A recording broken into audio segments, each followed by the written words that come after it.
unfortunately, it seems as though they're focusing on a lot of things that are not that critical right now. When you look at the things that the American families are facing, I think this is probably a peripheral issue. Now, our Judeo-Christian values teach us that we're to love everybody, but that doesn't necessarily mean we have to embrace everything that everybody does. There's a big difference there. And, trying to characterize their opponents as haters simply because they have a different opinion that perhaps they have biblically based beliefs is absolutely absurd and is antithetical to the principles of the founding of this nation, particularly free speech and freedom of thought. Something that you focused on in the time that you were within the White House administration, Housing and Urban Development, making affordable housing essentially. But in terms of just making things affordable, and back to what you talked about, what folks are really focusing on versus what they're really not, what's not affecting the entire nation. I'll focus on gas prices with you if I can. They're at $5 a gallon, AAA reporting. That is the average there. There seems to be a back and forth with the White House and now oil companies. The White House is now blaming oil companies for essentially calling them profiteering during what they're calling this crisis. Oil companies have written back and said, look, here's the 10 steps that you could do. One, open up leases, drill here in America, not go to Saudi Arabia and try to get oil from there. But in terms of messaging, this is what's been blamed. The Putin price hike from this administration, the ultra MAGA, and then Senator Rick Scott came up with a plan that no Republican was on board with, and he called it that was the Republicans' plan to lower prices.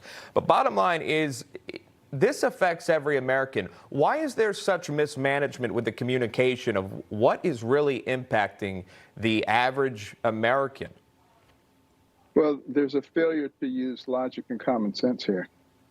We had a situation where we had the cleanest air and the cleanest water that we've had since those things have been measured while we were extracting our fossil fuels and using them.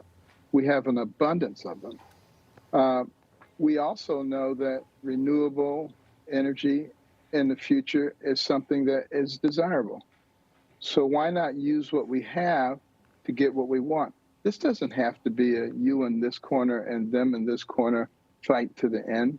This can be a cooperative effort in which we continue to use what we have while we work on other and we substitute it as it becomes feasible and reasonable to do that.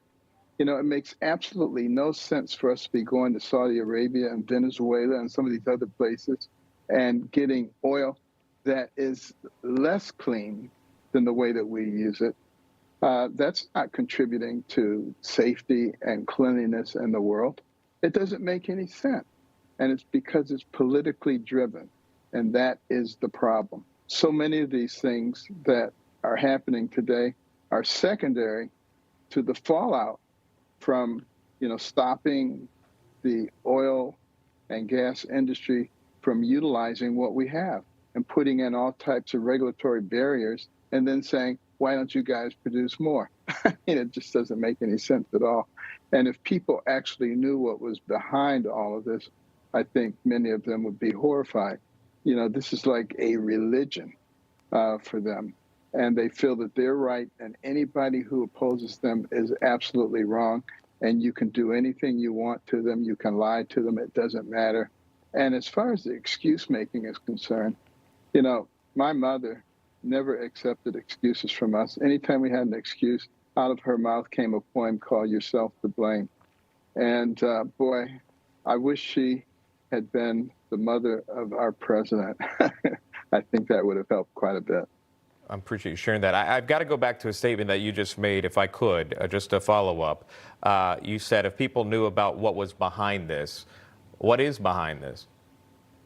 Well, I think behind this is an agenda to fundamentally change America into something else. And instead of letting, our free market reign, which has created enormous prosperity for our people and for people throughout the world, we want to have something that is controllable by a central government and basically control of all of our lives.